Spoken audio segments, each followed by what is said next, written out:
Laki ratu goyang gergaji Dewi Persik terpaksa datang ke Polda Metro Jaya untuk menjalani tes urin dan kesehatan. Setelah itu, ia langsung menembus kemacetan Jakarta menuju ke Kejaksaan Tinggi Jakarta.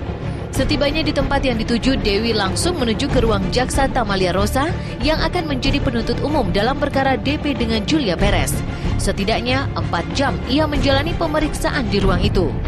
Ya, tidak lama lagi DP akan duduk di kursi terdakwa. Keadaan seakan berbalik. Bila kemarin-kemarin Jupe yang duduk di kursi pesakitan Pengadilan Negeri Jakarta Selatan, maka hari berikutnya DP yang akan duduk di kursi terdakwa. Diam-diam Jupe meneruskan laporannya di Polda dan kemarin berkasnya sudah diserahkan ke Kejaksaan atau sudah P21. Usai menandatangani berkasnya di Kejaksaan, DP yang didampingi pengacaranya langsung menantang Jupe. Pihak DP menuding Jupe sebagai maling, teriak maling. Kalau dibilang kecewa ya saya kecewa lah, tertipu lah pasti ya. Tapi enggak apa-apa, mau dia mau bikin apa silakan. Karena saya tetap yakin gitu, selama saya benar, kebenaran itu kan ada dalam diri saya, dalam diri saya pribadi.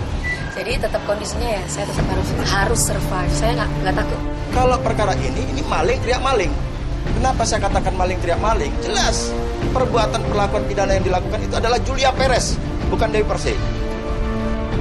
Bibir DP boleh mengucap kata tidak takut setelah melihat laporan lawannya sudah masuk ke Kejaksaan.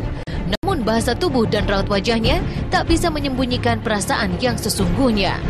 Tidak seekspresif biasanya, meski sesekali masih bisa guyon dan bercanda. Apa yang ia ungkapkan tentang kejadian yang ia alami di ruang jaksa yang akan menuntutnya di pengadilan nanti, seperti mengekspresikan ketakutan yang ia sembunyikan. Maklum saja, DP sebagai terdakwa dijerat dengan 3 pasal. Inilah reaksi DP saat melihat mobil yang biasa dipakai membawa terdakwa ke tempat sidang. Iya, minumnya banyak di sana.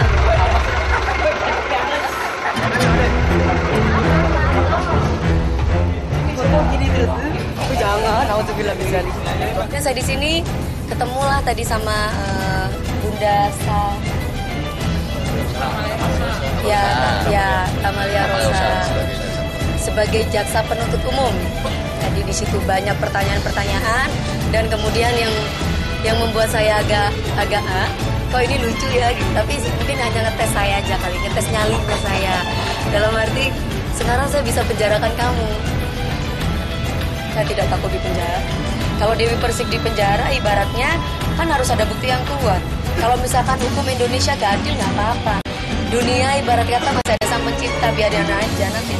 Saya menyantai aja, penjara dapat makan. Yang jelas dalam pasal ini Mbak Dewi dikenakan 3 pasal.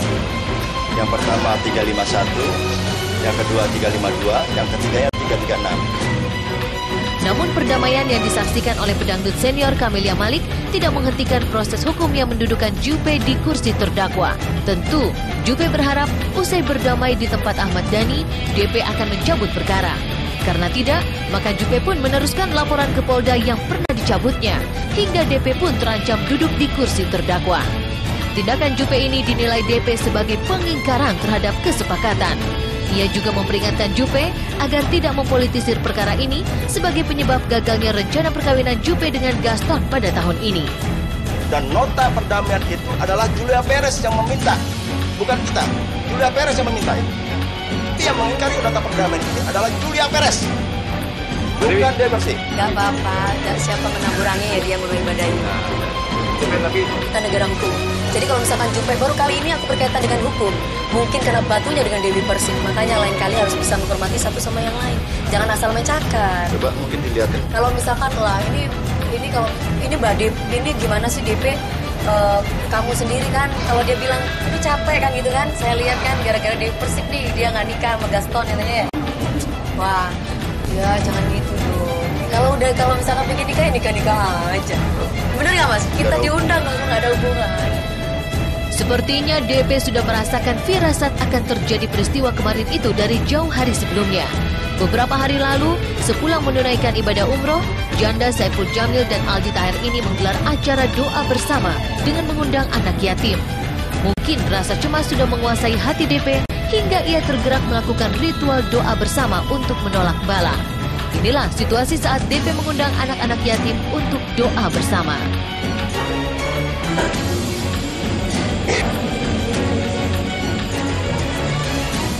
إخوتك فيكيدوا لك كيدا إن ربك عليم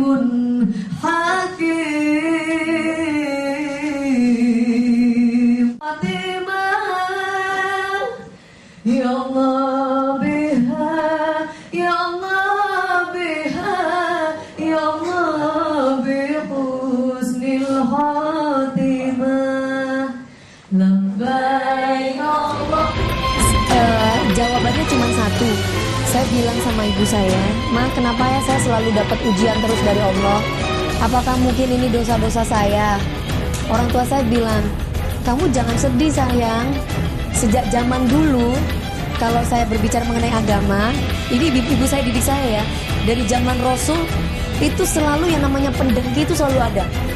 Sehingga hinaan, fitnahan, semua itu pasti akan ada kepada orang yang mulia. Orang hina tidak akan mungkin didengki, tapi kalau orang mulia pasti didengki.